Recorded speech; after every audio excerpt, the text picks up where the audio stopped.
I was also discerning the priesthood at that point. You yelled it so loud, everyone looked. And The top of the door was like touching his head. Yeah.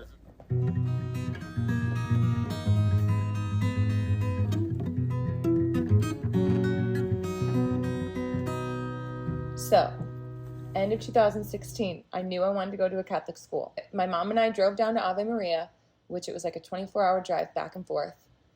Drove all the way down, visited the school. I was all set to go there. So I had my financials figured out, my room and board figured out, everything. And then, I don't remember when, I think it was a couple months before I was supposed to go. My mom called me when I was at work, and she was like, "Are you sure you don't want to just go visit Franciscan?" And in my head, I was like, well, Had you considered it before that point? I don't remember. So Franciscan, I always knew about Franciscan because Nick always went there, or Nick almost went there. Okay, so my mom was also like, she always wanted a kid to go to Franciscan, I think, secretly. She didn't like force it on us, but I think she just loved the idea of it. So she just knew more about it. So we decided, okay, we'll just go visit just to see it before and I actually always had a bad feeling about Ave. Even when I got into campus there, it just didn't feel right. Oh. Yeah. I don't think you ever told me that. Yeah, I went into so we got out of the car, and it wasn't what I was expecting, and it was really hot. And yeah, because it's such a young campus, so like there's the greenery and stuff hasn't really grown in yet. Yeah, and it also is just strange, like. Although I really like the little town, though. I know, but you also have to remember too. I'd never left before. I'd never left. I had always been near my family. And the idea of like being so far, first of all, was scary, and then I think in my head when I thought like college, but I envisioned more of like the Franciscan campus. Sure, like I don't know, it's more established and older. Yeah. I don't know, it just felt weird. So I went into the bathroom by myself, and I was like hyperventilating. And then I don't know why I didn't tell my mom. I probably felt bad because we just drove 24 hours down to Ave Maria. Back to going to visit Franciscan. So we drive again all the way over to Franciscan, which was a shorter trip. It was like 7 hours. But we drive there. So we get there really, really late at night. It was dark. Our hotel, we were supposed to turn left right across the street from campus, from the hill. But we accidentally turned right up the hill. So, on accident. So we were going up the hill. We're like, there's no way the hotel is up here. Yeah. So we go, my mom was like, oh my gosh, Liv, like, this is campus. And she was like so excited. So we were driving through, and you could barely see anything. Because it was dark. Because it was dark. Yeah, it was like very dimly lit. There's like nothing going on. But I just remember driving up the hill and driving around to go back down the hill. And I was just like, I'm going here. I just loved it. I don't know. I just really liked it. And what time of year was it? The spring or the summer? It must have been like late spring, early summer. Yeah, so that's a nice time there too. Yeah. So that night before we even did the tour, I was like, I'm going to go here instead. And so, and I just knew that it was the right thing to do. And my mom was really excited. So then I got back home, switched everything over, and then I was all set to go there. And I think it was just a couple months. And I'll never forget too. And I remember I got my class schedule out, and or I looked online, and it said for one of my theology classes, and I remember which one. It said Professor Scott Hahn. Because you got assigned. It was automatically assigned. Oh. Yeah, and I was like, this has got to be a fluke. And I told Mom right away, and then she called Grandma right away. Oh my gosh. I know, it was really fun and exciting. So, is that caching? Yeah. Okay, so then so fast forward. Or wait, then you should say how you got to be a Franciscan. People don't care about how I got to Franciscan. Yeah, they do. Yeah, so I was living and working in Pittsburgh, and I wanted to do some sort of retreat or something like that. And I think it was late spring or something like that, and close. There wasn't really anything going on from a retreat perspective, but for those who don't know, Pittsburgh's about 40 minutes away from Steubenville, and so I decided, I found these, summer adult conferences, because I was, an adult at that point, and thought it would be pretty cool, so I ended up going, actually, with my grandfather. That was in 2013. Oh, yeah, with Papa. Yeah, I forgot that he went. Yeah, so I'm trying to think. Yeah, that was 2013. And then so we went to that for a few years.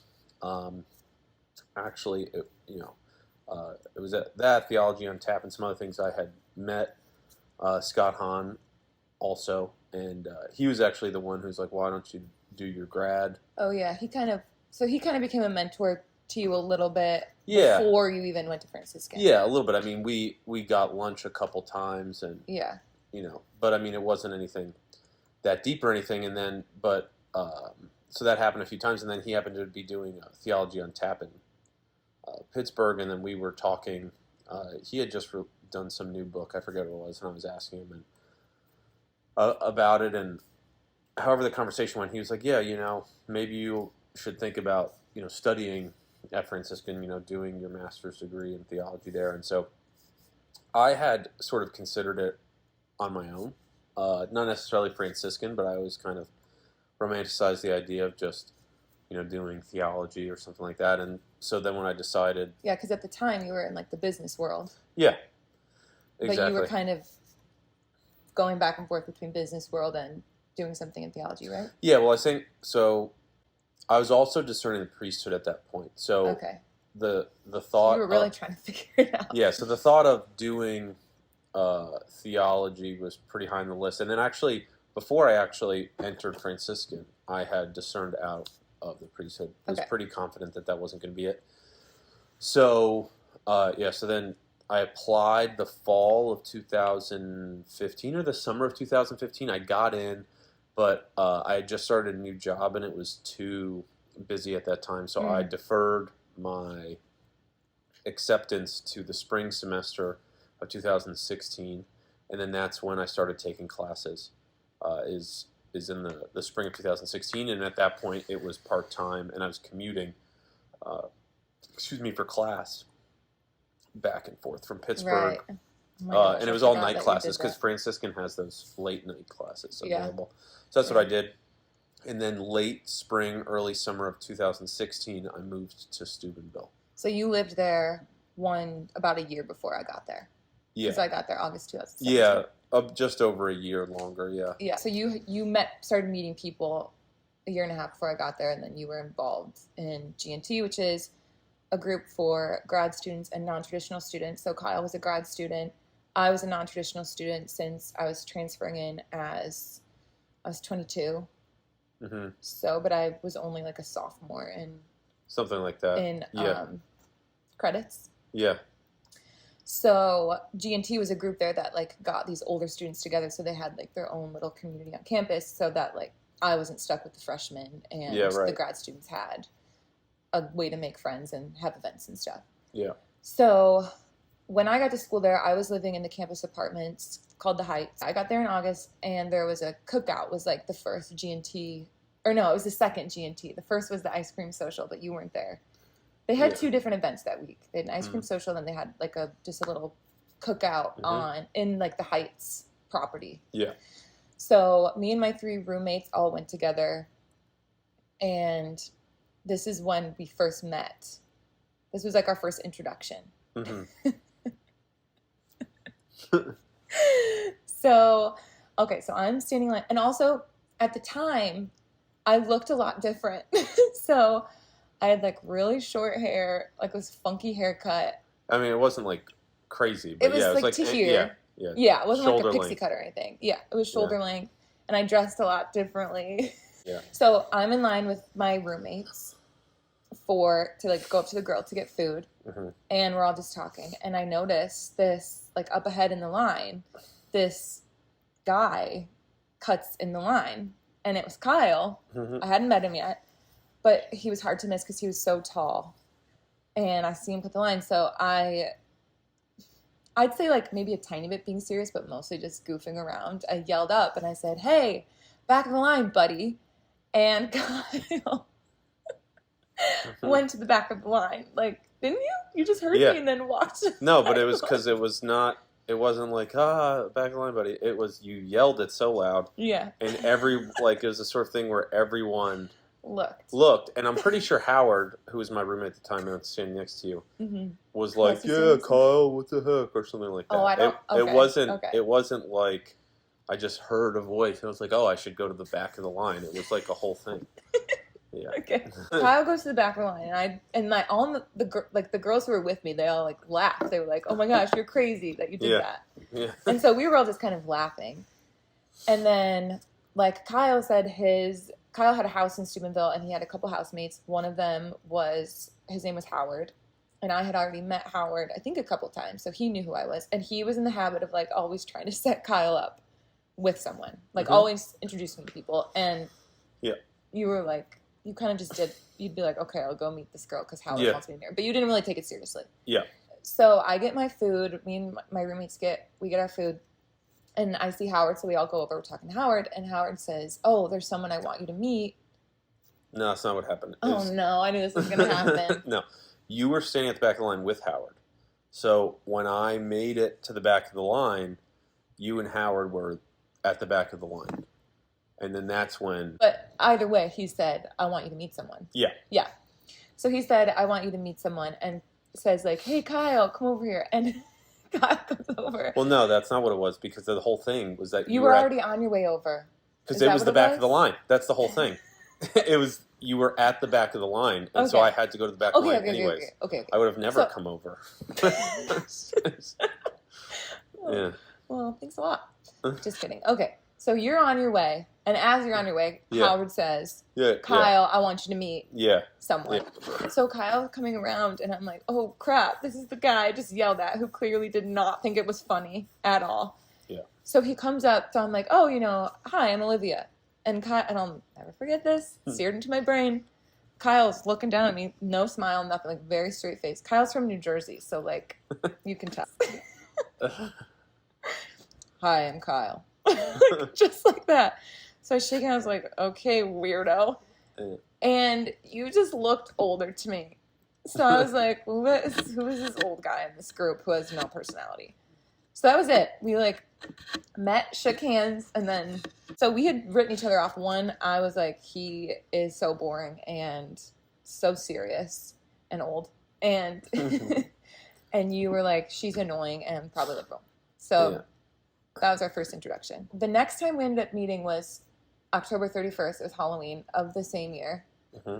Between that... Well, first of all, the reason I was cutting the line is because I was... So, it was like towards the end, and I was the one doing the cooking for most of the time. Yes. So it was that sort of thing. Mm-hmm. You deserved it. I went to get I was cooking. I went to get a plate and come back, but like somebody had taken over the cooking. Yeah. So that just, again... And I didn't know that you were the one grilling. Yeah. Oops. So between us meeting, it was like August. It was mid-August. Late August. Yeah, it was late August. We didn't see each other again till Halloween of that same year. Mm-hmm. And between that, I had started going to spiritual direction. He asked me, like, when you pray, who do you pray to? And I said, I always pray to Mary. And he was like, do you ever pray to God? And I was like, no. And he goes, okay, you should probably work on that. Well, he kind of had this plan for me to like really work on my relationship with God and focus on that and not think about like dating or anything. He had said like, yeah, just don't think about like, don't date or anything until, when was it? After. Yeah, the new year or something. At first it was for like this whole semester or something like that. I don't remember all the details, but it was something like that. He was basically a dating fast. It was really awesome for me because I was going to the port, I was going to Adoration all the time, and really felt like I was just for the first time in my life kind of just at peace at where I was. I didn't feel like I needed anything, and I got like really solid in my prayer and spiritual life. Okay, so there's a G&T Halloween house party. Me and my 3 roommates again are going. And it was the thing, too, we were like, do we really want to go? Because it's probably not going to be very much fun. So we go to this Halloween party. We walk in, and it's exactly what I thought it was going to be. It was, everyone was, like, sitting on the couch just, like, chit-chatting. There was, like, jazz music on. To the person next to them. So it wasn't even, like, any sort of interaction. Yeah, it was just, like, this is exactly what we expected. But it was fine. We were like, we'll hang out for a little bit and then we'll just go. So, all right, well, Kyle had been there before us. Mm-hmm. You got there before us. Yeah. And you were like, this is lame. I'm going to get my speakers. Yeah. and I'm gonna like revive the party. Yeah. So we got there as Kyle was getting the speakers. Kyle gets back, comes into the kitchen, and it was an old house, so the doorways were really small. Yeah. And Kyle was dressed as a construction worker. So what were you wearing? Like a belt? Yeah. Well, so because I was rehabbing my house, and so I had all the stuff, so I just put it on. Yeah. So he had these big boots on, and so I turn around to see like who's here, and it's Kyle, who I hadn't seen since the encounter we just explained. Yeah. And he looked so giant. He was in this tiny doorway, but then he had the boots on. He was literally like, his head was like, the top of the door was like touching his head. Yeah, it was a small door for sure. Yeah, so he's just this giant man. So he like kind of butts in and starts like talking to whoever it is in the kitchen. So I turn around, I see him, and I'm like, oh, it's this guy. And I don't know what prompted me to do this. It just came out. But I took my finger and I poked him and I said, who are you supposed to be? Paul Bunyan? Yeah. Kyle was like, no, I'm a construction worker. And walked up. I was like, oh my gosh, this guy is seriously like, he does not think I'm funny at all. Yeah. He just is so annoyed at me. Yeah. Which I also thought was kind of funny. Because I am not a very sensitive person, so it didn't like really hurt my feelings or anything. I was just like, he's annoying. Yeah. I don't know, 15, 20 minutes later, he gets the speakers set up, and I think I was still in the kitchen at the time, so I make my way out into the living room, and I just see Kyle. He's, like, in the middle of the living room, DJing, dancing, and, like, pulling people up to dance. Like, he wouldn't let anyone sit, basically. Anyone who was sitting, he was pulling up, getting them to dance, and I was like, he must be so drunk, because he's, like, the most bland, boring guy I've ever met. And now he's like the actual life of the party. So I go up to him again and I was like, how many drinks have you had? You were like, I don't know, 2 or something like that. Yeah. And you were like, why? And I was like, well, when I first met you, you just like, you had no personality. You seemed so boring, but like now you seem fine. Like you do have a personality or something. And I think you're just like, okay, right? I don't remember. Yeah, something like that. I think I just walked away. So I was like, he actually seems fun, and like maybe he's just the kind of guy who, I don't know, when you first meet him, he just isn't trying. He's just like authentic. I just remember thinking like, okay, he actually isn't a boring guy, and he's cute. Mm. But I was still like, I wasn't letting myself go there though. I was like, whatever though, well, who cares? I do remember though, you were pulling everyone up to dance. You had at some point in the night pulled every one of my roommates up to like dance and like get them on the dance floor, and you had not pulled me up once. I remember. Oh, were you ever sitting down? Yes. Would you test it? Yeah. Anyway. But you did not pull me up to dance. So then. Maybe it was because you were annoying to me. Yeah, maybe. But you did eventually. Okay. So, but that wasn't until there was at one point you were dancing with everyone. I was like, I'm going to go outside. Paul was out there. I was like, I'm going to. No, that was after. Oh, that was after. Okay. That was like after the dance? Yeah, that was at the end. Okay. That was actually after we had talked and stuff. Okay. You follow me. Well, because in my head I was like, I'm going to go out there. I can't remember exactly what it was, but I was like, I'm just going to go out there. Place. And just kind of like, I'm going to see if he notices, like, I'm not staying by him or something like that. You're such a nerd. And so I went out, and then when I heard the door open, I remember before I even turned around, I was like... That's funny. Oh, I know. gosh. The video's kind of jumbled up because we split the recording into 2 days because the boys woke up from naps yesterday. So that's why we're in different outfits. Yeah. We didn't just change for fun. We left off at the Halloween party. You were pulling up everyone to dance. I was kind of waiting to see if you were going to pull me up to dance. You did at some point. You were kind of like, hey, let's... You didn't know. You didn't ask me to dance. You were just kind of like, bloop, and pulled me up. So we started dancing. But I know the first thing we talked about was family. So I said something like, I'm from a really big family. Mm-hmm. And then you said... Oh, yeah. You were like, no, I'm from a big family. And I was like, well, no, I've got 6 brothers. Yeah, and you were talking about like you had your cousins and stuff. Well, I was remember talking that. about my immediate family. No, but you were talking about because you talked about your cousins, and I was like, that's not a big family. No. Yeah. No, I never thought I- I always knew my extended family was small. Yeah, no, I remember this because What the heck? you're like, oh, my You were big talking family. about your. All right, well, I'm gonna say how I remember it. Yeah, you do your truth. Go ahead. How I remember was I just said I have a big family, meaning I have a lot of siblings. Uh-huh. And then you were like, no, I have a big family. And I was like, well, I have 6 brothers. And you were like, well, I have 41st cousins. And then you told me about your siblings, how you were one of 6, I'm one of 7. I don't just throw around the cousin thing. I only say the cousin thing to people who are bragging in my face about how many cousins they have. Anyway. So you know what it not was? what you do. You know what it was?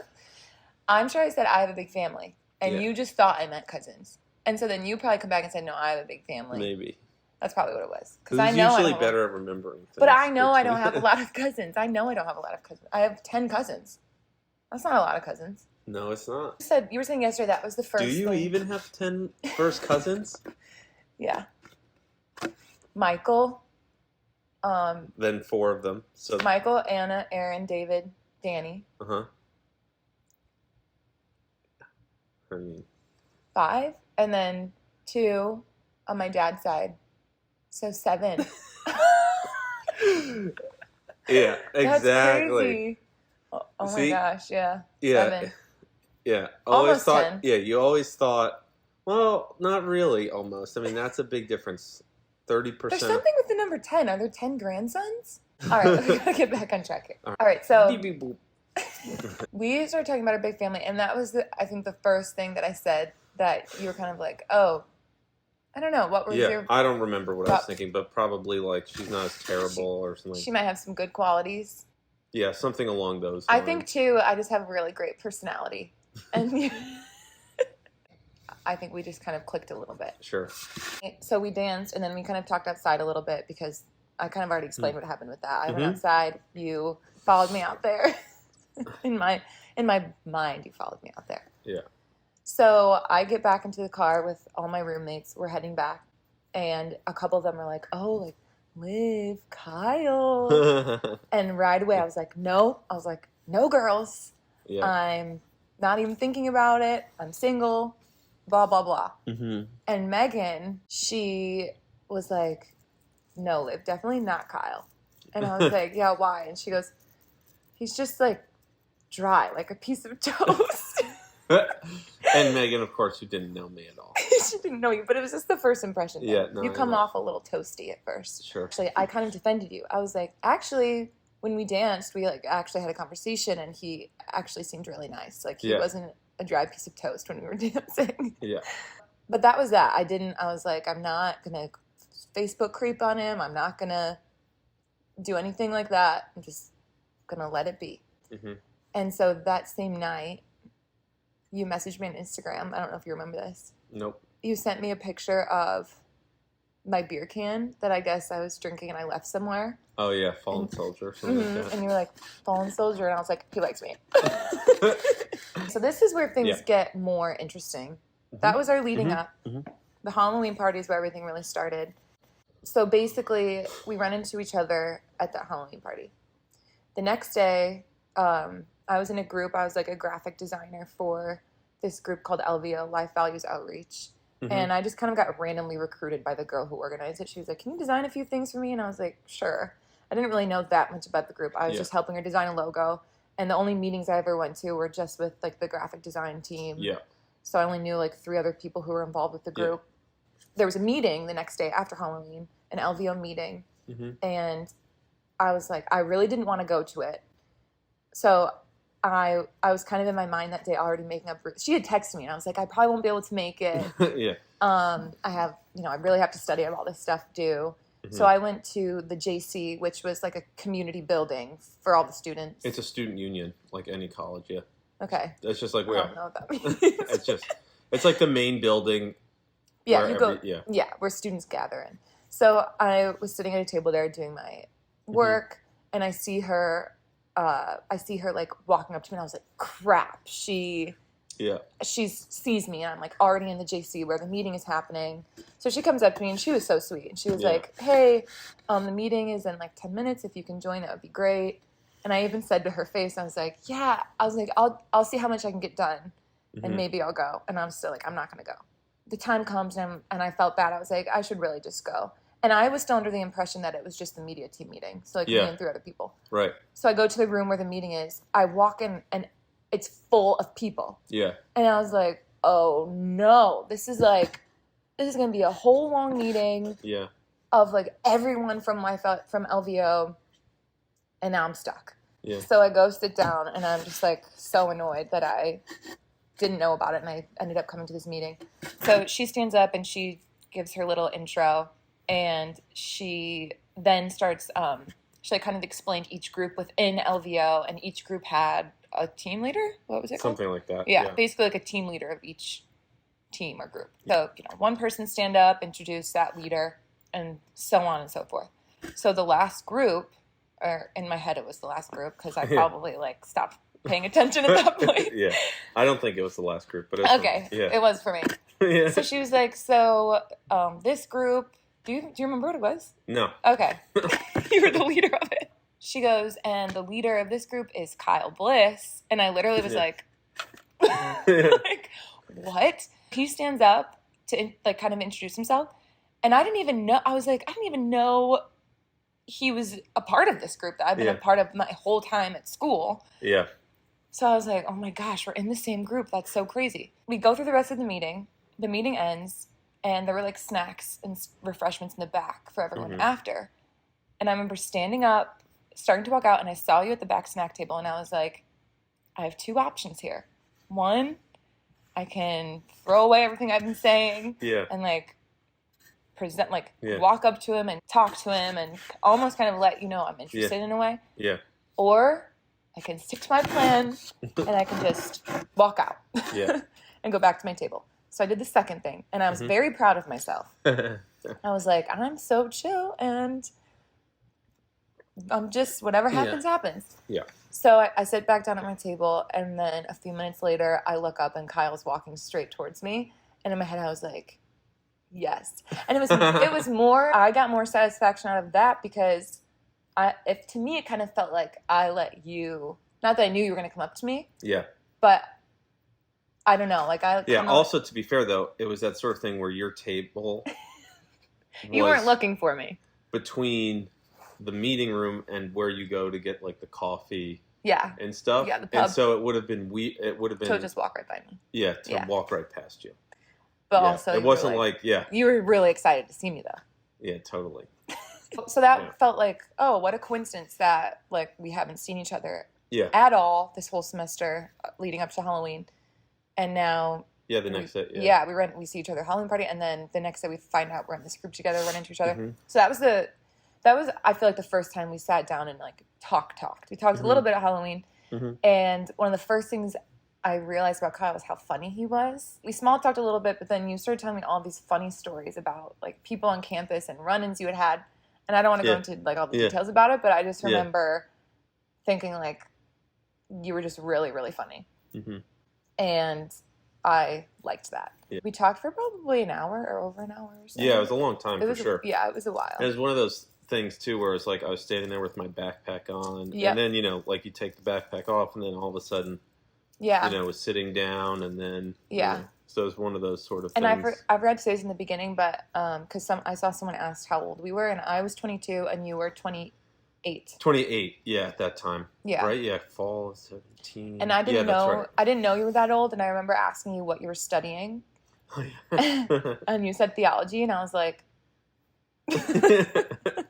like flash in my mind like I don't know if I want to marry someone who's just studying theology. And then you were like, yeah, but I got my undergrad in economics, and that's when I found out you were a grad student. Yeah. So we got to know each other a little bit. Then we parted ways. We didn't exchange numbers or anything. Nope. Then for the next, like 10 it was like 10 or 11 days total in a row. We ran into each other every single day. Yeah, I don't even remember. It's funny. I remember that first day running in, but then like the other run-ins, I don't remember them specifically? I kind of started to forget them too a little bit. There are a few that I remember, but I know that it was every day randomly. A lot of them were in the JC, and then I think a few of them were daily mass. There was definitely a few that were in the JC, and I was going to mass, and then you guys. And then I tagged along. That's right. So I know one of the times was again in the JC.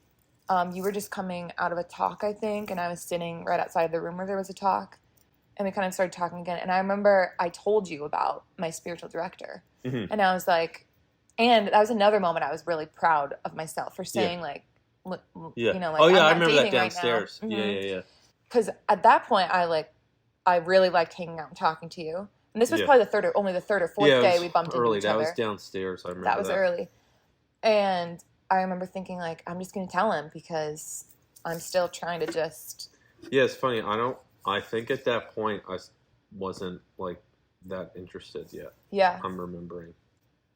I'm trying to remember when it was. But this is what I always tease you about. I'll be clear that it's just a joke. But yeah.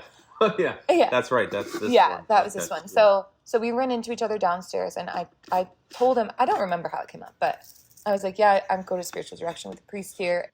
He kind of has me on like this dating fast until the end of the semester, I think it was. Mm-hmm. And you made a really good point, and you said something like, you know, you shouldn't put like a hard and fast number on it because you never know how God is going to work in your life. Like he might, like, remember? Yeah. You said I think it was also that you weren't necessarily doing it to be like, oh, I'm looking at this particular vocation, or I'm like exploring that. Yeah. Oh, yeah. It was more, and I don't remember this exactly, but it was more like, oh, I need to get past, do these few things, and get get right with these things. Yeah. Yeah. That was more of like the litmus test. Yeah. You know, and I think it wasn't just like, oh, do the dating fast shorter, cut it short if you need to, but I think it was more do it based on how you're able to hit those milestones or whatever. Yeah. So like versus say, oh, January 1st is here as an example. I don't remember when it exactly was. Dating fast over, even if you're not ready. So then you should have it was just kind of a silly way to do it. Yeah, just saying. And so you were making the point that it's like, it shouldn't be a hard and fast number. It should just be... Get those things right. I don't know if you said that at the time, though. Yeah. You more just said, like, you never know how God is going to work in your life. If he brings you someone... Yeah, no, but I think... Like that kind of... No, but it was the whole... But that was your point. Yeah, the point of it was that you weren't doing it for something along the lines. Yeah. Okay, well... Vocation. Anyways. Yeah. So I always tease Kyle, like, oh, you told me to break my dating fast. Or, like, maybe God will bring you someone. Yeah. I actually remember another time we ran into each other I was at a talk and you were photographing it. Yes. That was like, maybe day 4 or 5 or 6, something like that. Yeah. And I was a student photographer, and so I photographed all the talks. Mm-hmm. And so I'd photographed a lot of talks up to that point, never seen Kyle. Yeah.